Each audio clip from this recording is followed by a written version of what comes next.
This is Newsroom on SABC News. Hello and welcome from Johannesburg in South Africa. I am Eben Jansen. The show is live. It's broadcast from our studios in Auckland Park. We're also streaming live on YouTube as we speak right now, with our whole show then available on our YouTube channel all of the time. Today, we look at a recent report that calls for the scrapping of affirmative action here in South Africa. High-profile witnesses continue testimony at the Seriti Commission, with former Finance Minister Trevor Manuel expected on the stand a bit later today. And we get an update on the evictions and ensuing housing crisis at Lwandle in the Western Cape. But first, Lwandle gives us the latest news.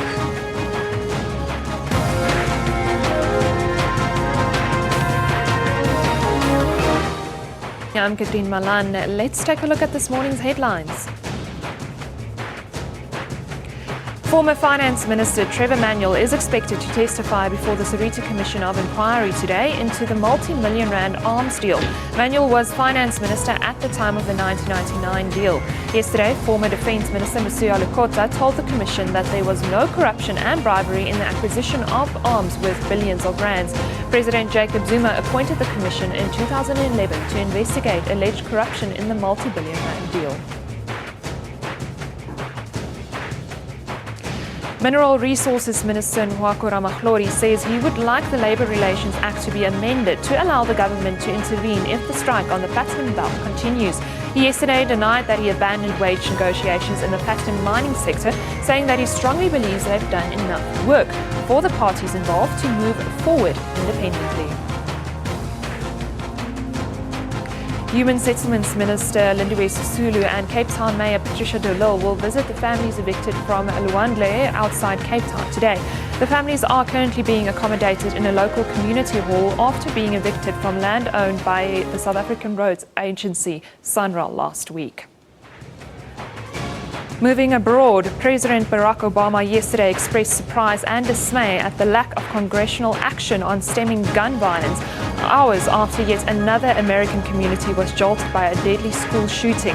He said the failure to expand background checks on firearms sales was his biggest frustration yesterday. Yesterday, a gunman walked into an Oregon high school and shot dead a student, the latest in a spate of U.S. gun violence. Then in Sao Paulo, Brazil, almost overnight, a patchwork of plastic tents appeared on an empty piece of land close to one of the FIFA World Cup stadiums as a show of force from Sao Paulo's working poor. At least 3,000 families have joined the squatters' settlement known as the People's Cup, hoping to use the global sporting event that kicks off tomorrow as a platform to pressure the government to provide low-income housing. Remember, all these top stories are available on our Facebook page. You can also follow us on Twitter at SABC Newsroom. 20 years into democracy, the Institute of Race Relations says the policy of affirmative action should be scrapped. The Institute believes race-based affirmative action is causing damage to poor communities, creating a small black elite here in South Africa, and that it has become a veil behind which corruption and incompetence is concealed. To talk to us about these findings, we are joined by Anthea Jeffrey this morning, who is the head of policy research at the Institute for Race Relations. A mouthful. The premise of it really is that affirmative action in this report is causing a little bit more harm than it's causing good. Just give us your findings. Well, if we look back over the past 20 years during which affirmative action has been applied on a race-based basis, our concern is that the benefits of the policy go primarily to what we've called a small elite. In other words, the most advantaged within the formerly disadvantaged group who have some eligibility for the management posts. But affirmative action really offers no benefits to the truly poor, the most disadvantaged South Africans, many of whom are, of course, black, given our history. And if anything, it harms them because they rely almost exclusively on a public service, and the public service is losing capacity and skills. Great concern has been expressed about that by, for example, Trevor Manuel, who spoke quite passionately last year about the need to fix the engine room, that we can't have a developmental state unless it's also a capable one. And the Auditor General, Terence Nombembe, outgoing now, has also warned repeatedly of a lack of skills within the public service. But I think there are very few people that connect the dots, the lack of skills and the policy which seems to have such an influence on that. And we say it's important to do that. Occasionally there are senior people within the ANC who make the connection. For example, Matthews Pauser spoke about local government being in ICU because of mistakes that have been made on affirmative action. And we know there's been a very fast pace of affirmative action in the public service. Between 1994 and 2007, there was an 80% turnover at senior management level at national and provincial governments. And this must mean a loss of experience, of institutional memory, or even the capacity to mentor new entrants, many of whom we fear are being appointed primarily because of their race and their potential to do the job in due time. How do we change this, and how do we make affirmative action work? Because we can't make something like the legacy of apartheid go away in 20 years. It's really 300 odd years of suppression that we followed. What are your thoughts as an organisation on the way forward? We think that we need to move away from the race-based focus, which is also because race is so contentious, it makes it very difficult for us to interrogate how well the policy is working.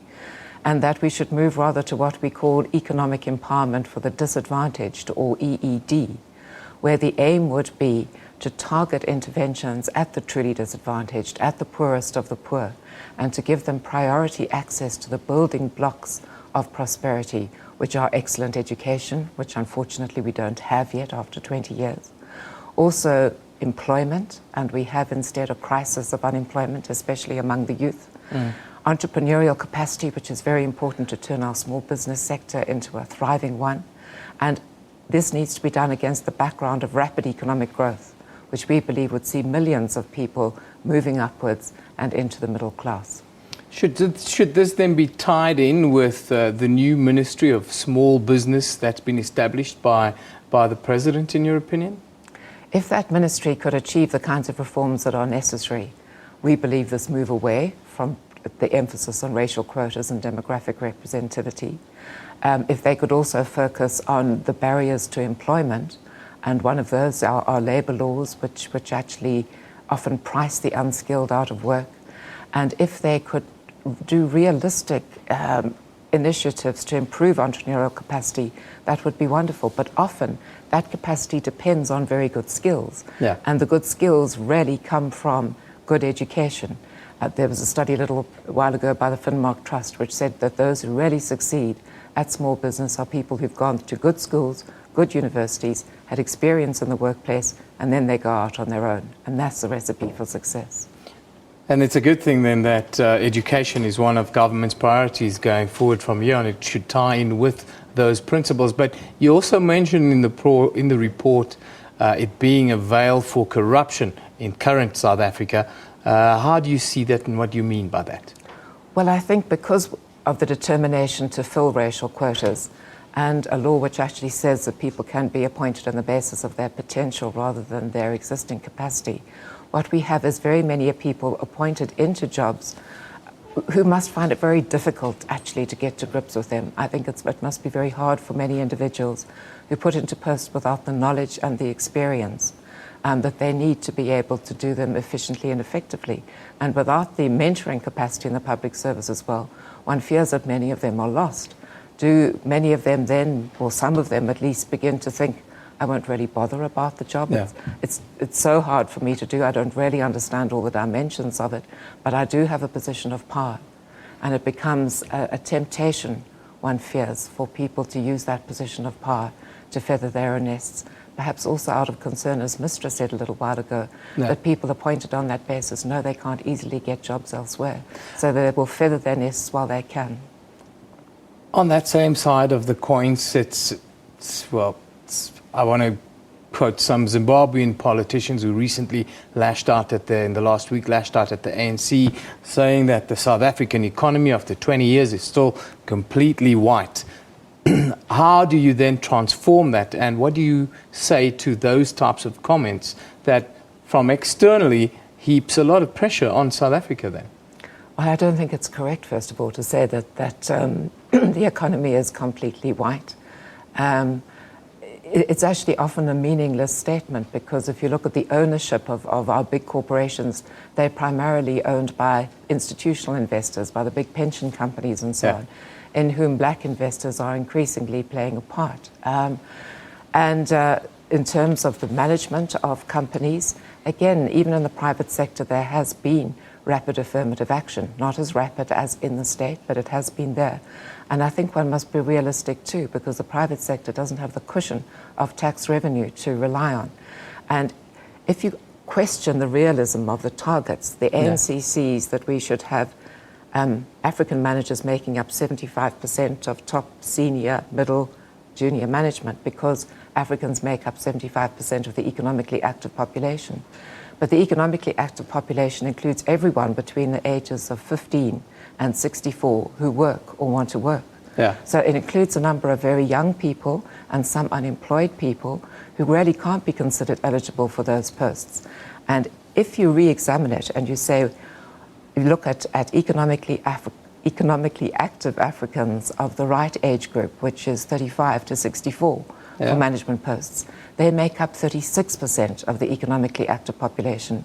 And that would be a more realistic target for business in particular to be attending to, but for the public service as well, if we have to do it on race. But we're arguing that we shouldn't be doing it on race at all. We should be looking at what really works for the poor, and that is economic empowerment for the disadvantaged, or EED.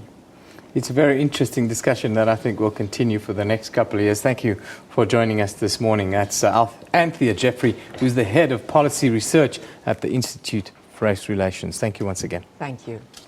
Now, former Defence Minister Mosiuoa Lekota has told the Seriti Commission that there was no corruption and bribery in the acquisition of arms worth billions of rands. Lekota was Joe Medice's successor and the man who signed the deal in December of 1999.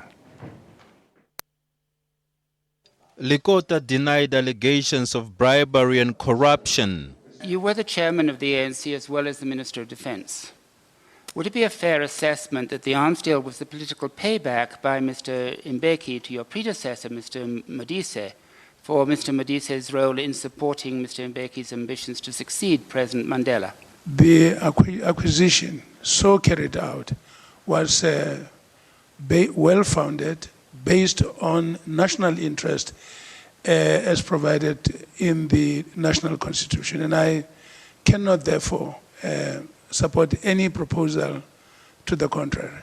As a matter of fact, if I had an inkling that this was nothing but for corruption, I probably would have refused to accept appointment as a Minister of Defence. The former Defence Minister will be back on the stand this morning for more cross-examination by lawyers for human rights before testimony by the former Finance Minister Trevor Manuel.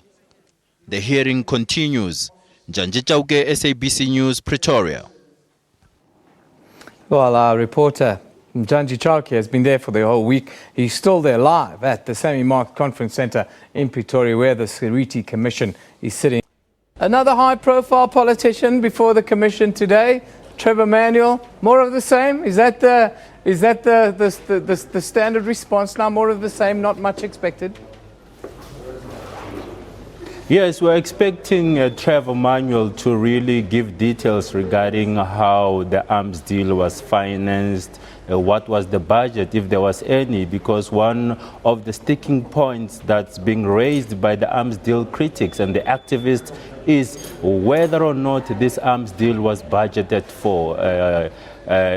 Questions are also being asked about the cost thereof. This is money that could have been used for housing, for education, and other social projects. A short while ago, Trevor Manuel arrived here. Actually, about 2 minutes ago, the hearings got underway. You will recall that yesterday we ended with the cross-examination of the former Defence Minister, Mosiuoa Lekota, who's really stuck to his guns, agreeing with those decisions that were taken by the Interministerial Committee, even though he was not a minister at the time when the arms deal was negotiated. He only came through in 1999, just a few months after everything was concluded. Trevor Manuel will be interesting because he's the man who ultimately signed for all the money that was spent. Is there a little bit of pressure on him? Here we're talking about the...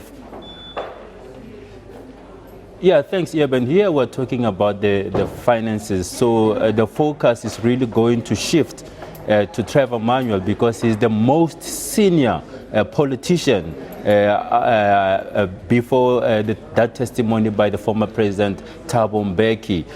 We also understand some NGOs were planning to come and picket here as Manuel starts testifying.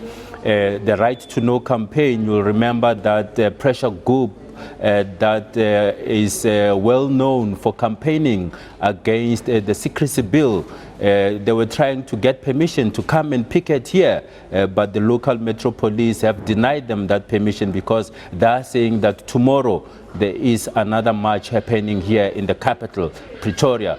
As I speak to you right now, the Right to Know campaign is rushing to the North Gauteng High Court to lodge that urgent application so as to see if they can be given that permission to come and make their presence felt here, Eben.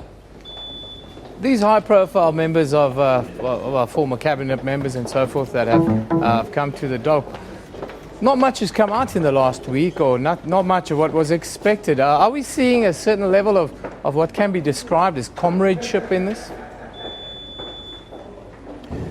What I can tell you is that we've had all those former ministers giving the same sort of testimony, agreeing with all those decisions that were taken in 1999. It was almost like a boys' choir singing the same tune, or all of them being on key, you know, not any of them being in discord or anything like that. Many people were expecting sparks to fly with the testimony of Musiwa Lukot, as we know that is no longer a member of the ruling African National Congress. But surprisingly, yesterday he shocked everyone. He stuck to the script, if I can use that terminology, testifying that he came through in 1999. You'll recall that he's the man that signed the finalization of that contract on the 3rd of December in 1999. What is of interest is that members of the public have also expressed interest in coming through to the hearings here to come and follow the proceedings, especially with these senior former government officials coming through to testify. But that provision has not been made for them. But we understand there's some school children that will be coming through, I think, today or tomorrow. Eben. Janji, thank you very much for that update. And Janji Chakwe is at Sammy Marks Conference Centre in Pretoria. He'll be there for the rest of the day if you want updates on what's happening at the Seriti Commission of Inquiry into the Yarmsdale. And Janji is your man, so watch this platform. We'll keep you updated as to what's happening there. Of course, Trevor Manuel is expected to take the stand there a little bit later today. Much anticipated, and a lot is expected to come out of it. Anyhow, let's take a look at some of the front pages from around the world this morning. In the US, the headline stories worldwide. President Barack Obama has expressed new surprise and dismay at the lack of congressional action on stemming gun violence, hours after yet another American community was jolted by a deadly shooting. Obama said it was stunning.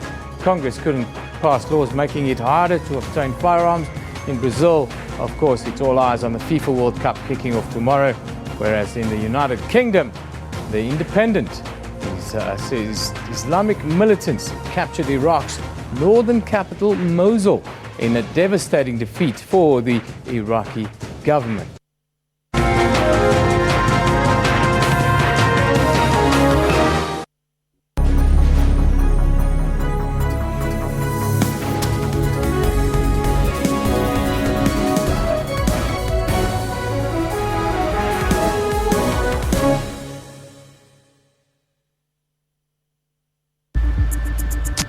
Quest for the finest. It's something I never compromise on.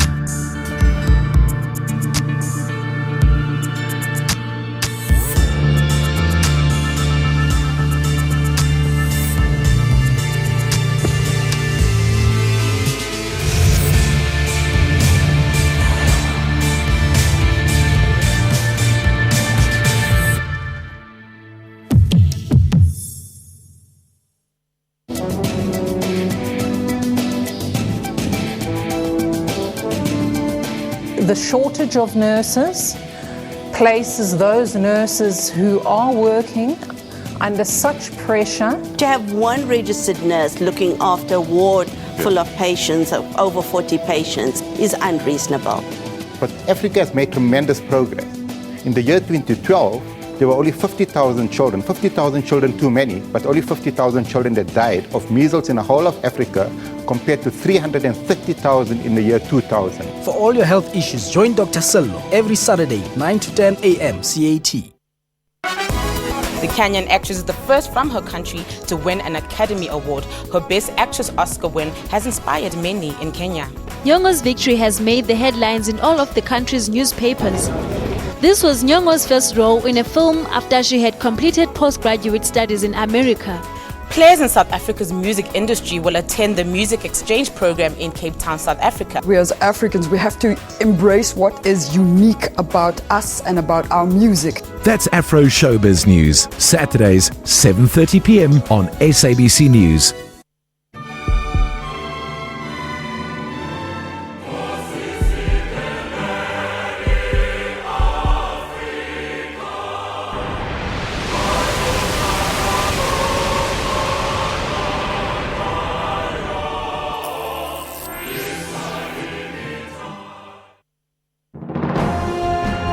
Zoom into Africa. This is Ghana. The president is Mr. John Dramani Mahama. Ghana got independent from the United Kingdom on 6 March in 1957. The population is more than 25 million people. One of Ghana's major languages spoken is English. Monetary unit is cedi.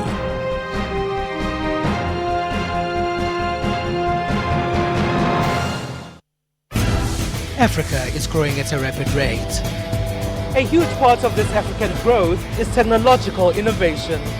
Like a group of students hard at work in Uganda developing tools that will save lives.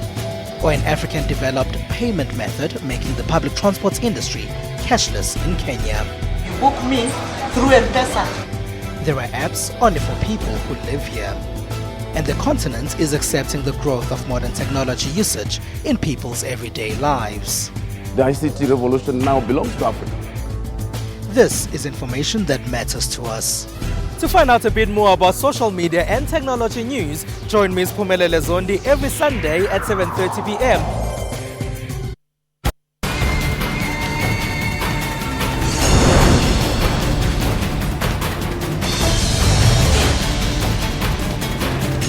SABC News celebrates Africa.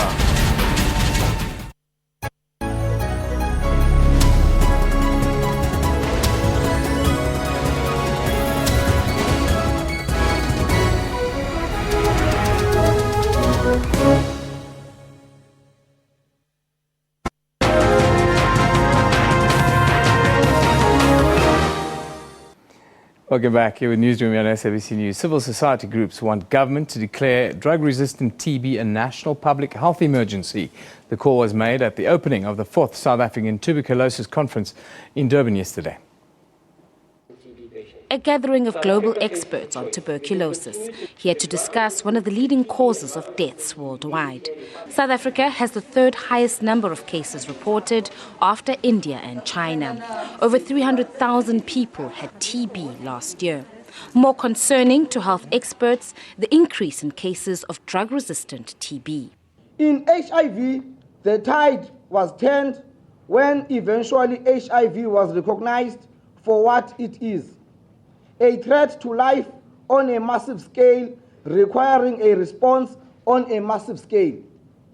We need a similar response to drug-resistant TB. While strides have been made in the fight against TB, experts agree current treatment needs to be bolstered. We understand that drug resistance is a scourge, and on declaring a public health emergency, we must remember that the World Health Organization declared TB a public health emergency, so there is a precedent. The World Health Organization has set a goal to halve prevalence and mortality by 2015. Ayanda Mhlongo, SABC News, Durban. John Stevens from Section 27 joins us from our Durban studio to talk about the conference. Thanks for having me. You say tuberculosis is a national emergency which the government needs to deal with urgently. By the same way, government provide for the treatment of HIV. How is that going to happen? I think a lot of the policies, we know what to do. The impediment is political will and vision. Most of the policies are in place. It's an issue of implementing them. So I think our main message here is we hope that policymakers and other stakeholders feel the urgency of it, because it is a public health emergency and we don't have control of it, especially in regards to multi-drug resistant TB. Is this the main reason why the numbers for TB not coming down like we see in the HIV scenarios? Well, I think what happened in HIV is that you had, you had the state, you had science, you had civil society, social movements inspired, marshaled, and led. And in TB, we haven't seen that. There's some political will, but it lacks urgency. To be honest, the social movements around TB haven't been as active as they should have been. But what's important to note is that that's a now story, and we can change that tomorrow. And I think we all hope that this conference can be a turning point in how that's perceived and dealt with, and that we can step up the urgency beginning yesterday. You also want to highlight the plight of thousands of people who die of drug-resistant TB. Tell us, why is there still no treatment for this, and what sort of processes are dealing with this at the moment? Okay, so one of the reasons is that TB is hard to treat, but another of the reasons is that we haven't had near enough investment in research and development. We haven't had enough emphasis and urgency on discovering the right drugs and then getting the right drugs out. We have some very promising new drugs, the first drugs in 50 years to be shown to be effective. And we have them, but we need to get them to the right people. Most people who get MDR-TB die of it. And the people who survive have gone through 2 years of torturous treatment, and they come out with horrible side effects. So, they're deaf, and it's incredibly toxic drugs. Yeah. And it takes 2 years to treat somebody, and that's unacceptable. We need to do better. South African prisons are often the hotbeds from where tuberculosis spreads and so forth. How do we deal with that problem in South Africa? So this was actually the subject of a constitutional court case at the end of 2012, and the court gave a prescription. And the prescription to government was to implement your own laws and policies.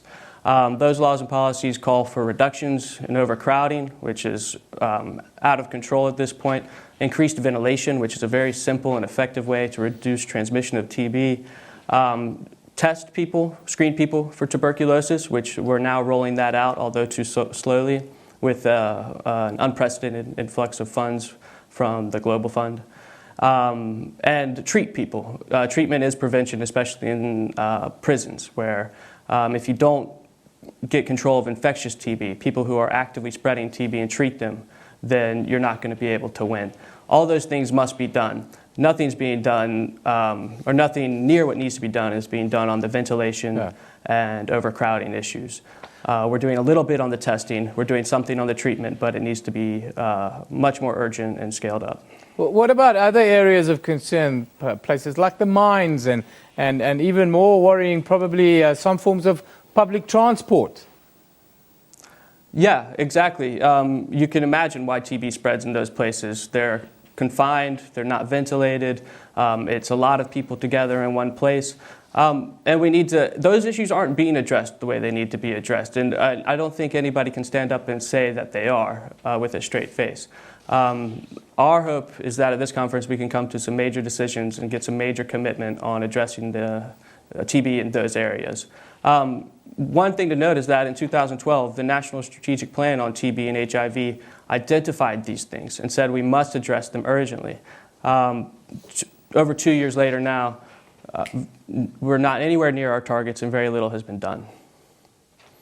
Thank you very much for joining us today. John Stevens from Section 20. Follow us. 27, we've lost him, unfortunately. Section 27 from our studios in Durban. Of course, the 4th National Tuberculosis Conference is taking place in that city.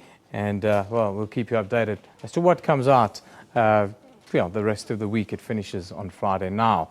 The 2014 World Cup kicks off tomorrow, and our producer, Neen Domel, is standing by with a few World Cup facts that you might enjoy at home. Thank you, Eben. And yes, with just one day to go, we take a look at some of the things you might not have known about the 2014 World Cup. Let's start with a look at the official TV opening of the tournament, which is an animation that shows the beauty of Brazil and all its different soccer stadiums.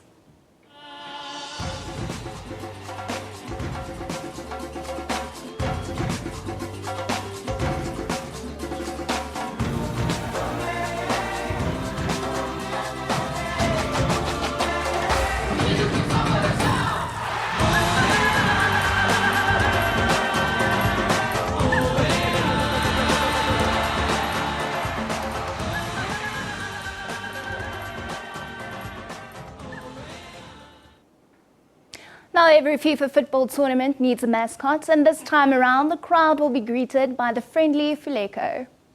A three-banded armadillo which can only be found in Brazil and is classified as a vulnerable species. The selection of Fuleco brings attention to Brazil's biodiversity.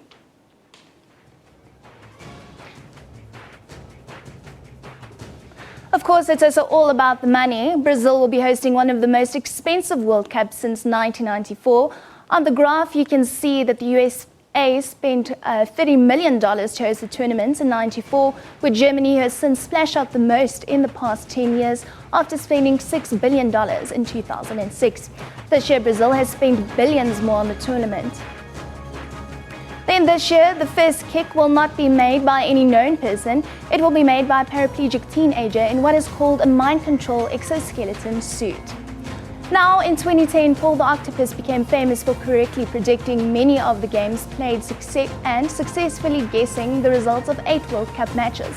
But this year, we will have a troupe of baby pandas predict winners by picking food, climbing trees, and racing.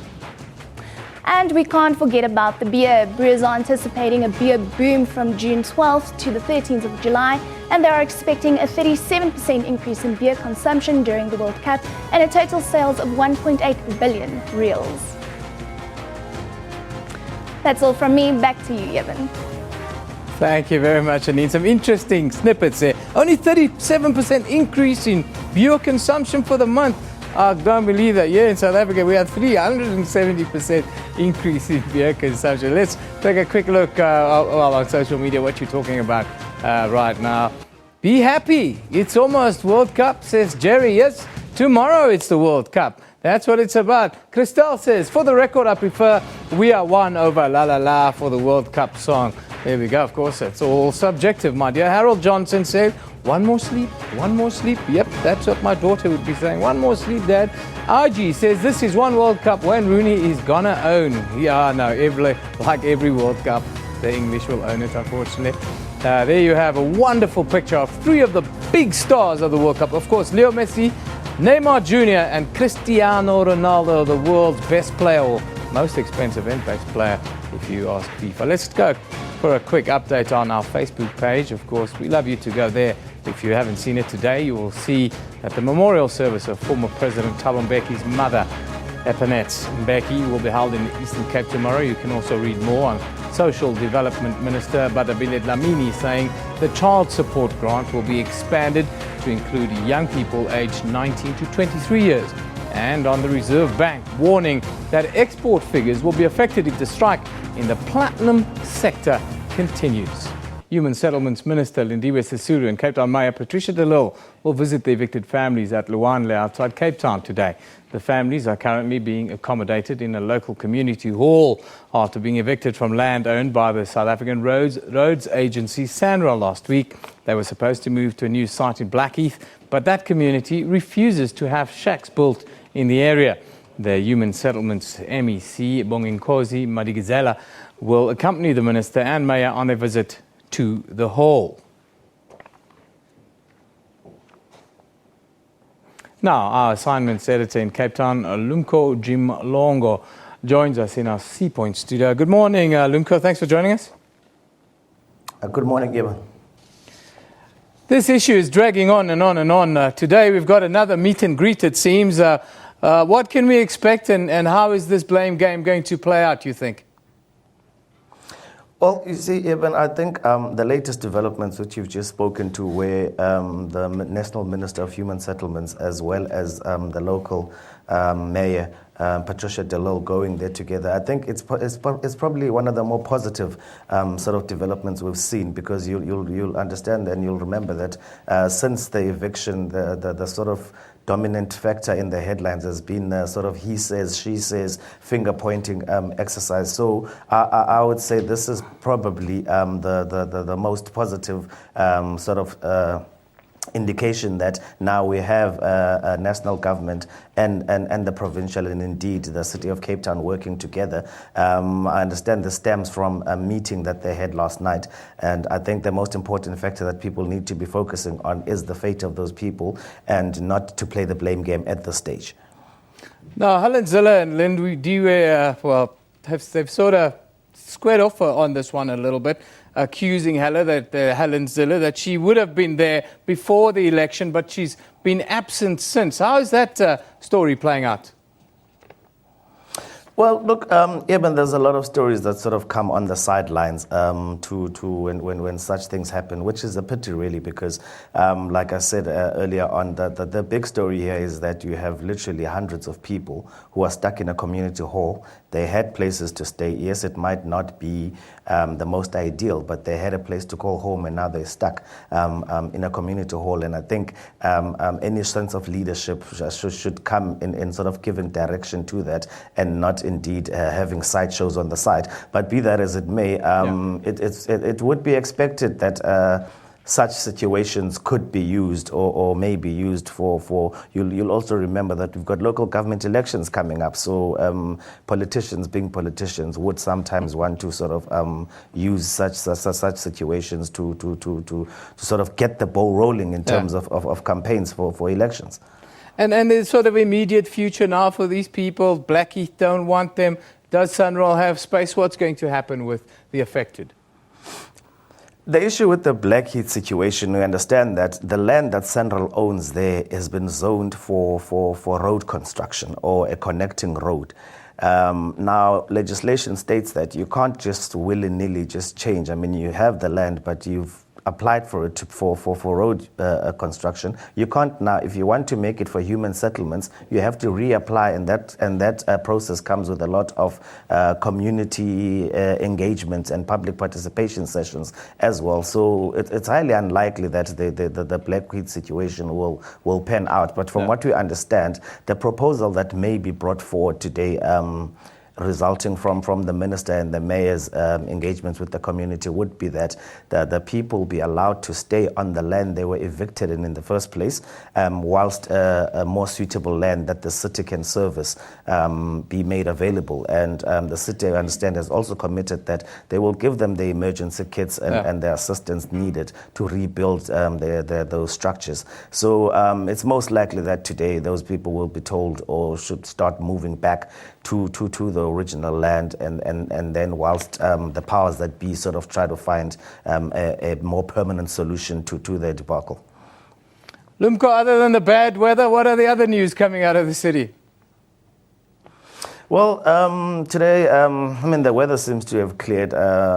Something must be going on the roads, though, because I spent a lot more time on traffic today than it's as usual in Cape Town. But we're also looking at a number of court cases. We have a court case where the new immigration laws are being challenged by a U.S. citizen who's now been declared undesirable to come to South Africa after applying for a spousal visa, and we understand the husband is here, so we'll see how that pans out. We also have another case where a mother and a stepfather and 3 other people are in court for allegedly prostituting a 14-year-old girl from Atlantis. So those are some of the stories, but the major one we'll be looking at is the developments around the Lwandle evictions.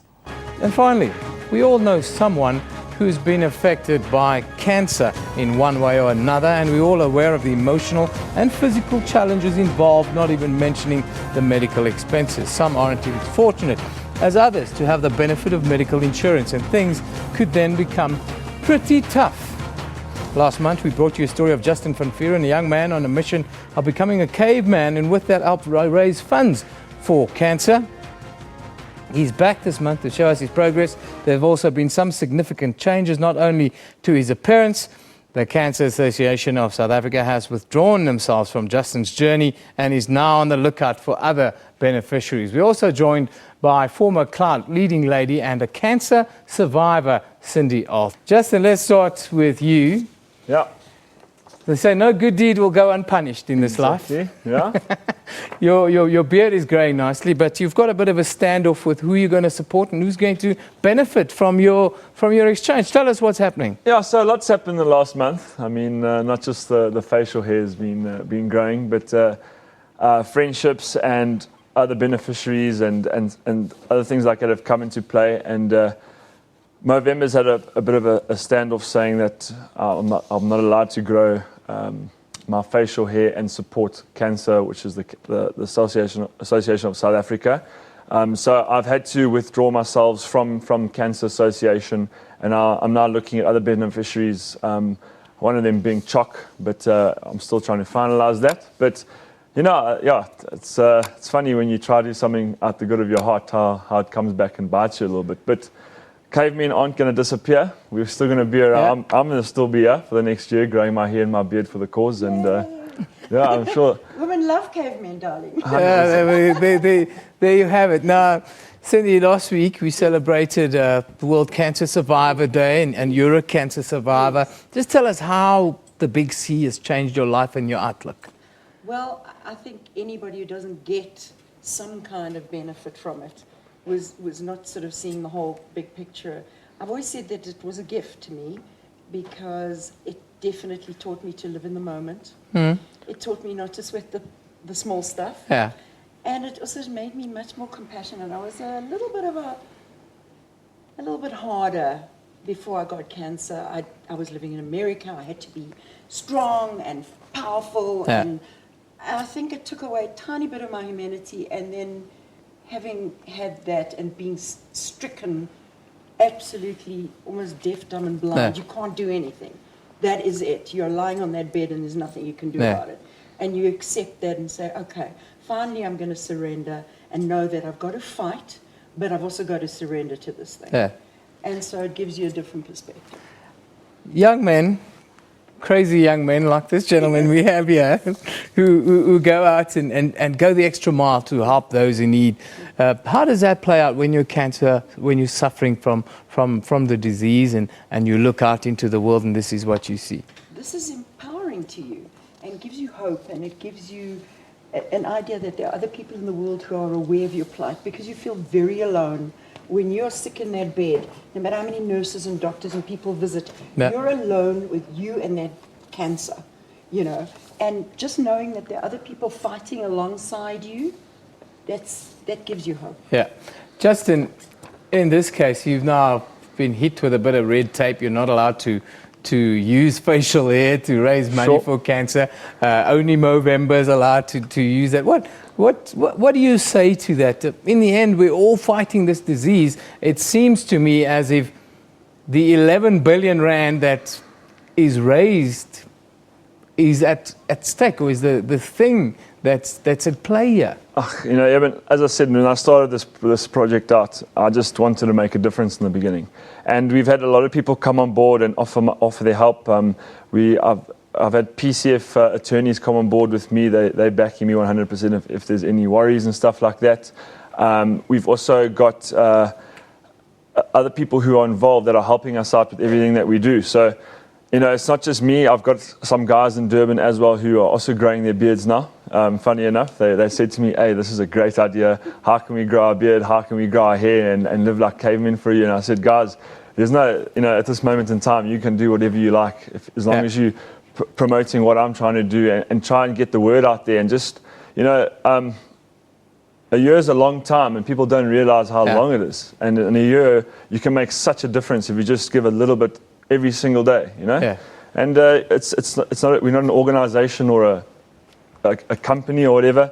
I'm just some guy who came from the side of the road and wants to make a difference. And that's what we want from everyone else. Well, unfortunately, you can't support cancer now because they've got official supporters. But your endeavour, you'll come back and you'll tell us, hopefully in a month's time, that you've got new beneficiaries that you've got lined up. But thank you for joining us. Caveman for Cancer. Well, not for cancer anymore. We'll tell you next month who it will be in aid of. We're going to still stay as Cancer, but CER. Okay, fantastic. Thank you for joining us again. Now, Newsroom is broadcast live from our studios in Auckland Park, Johannesburg, between 9 and 10 a.m. every weekday morning. The show repeats at 2 in the afternoon with a rebroadcast at 5 a.m. the following morning. We're also streaming live on YouTube at that time with the whole show then available on demand on our YouTube channel all of the time. This is SABC News. You've been watching Newsroom.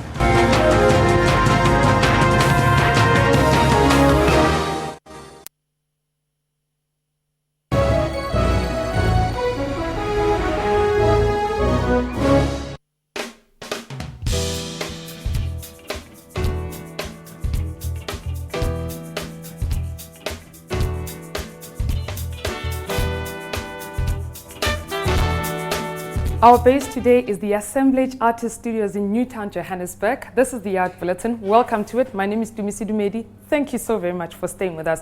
On Wednesday evening, the Market Photo Workshop in association with Le Rencontre de la Photography launched Transitions, a publication which showcases collections by 12 lensmen who include Cedric Nunn and Zanele Muholi. Here's the Market Photo Workshop's director,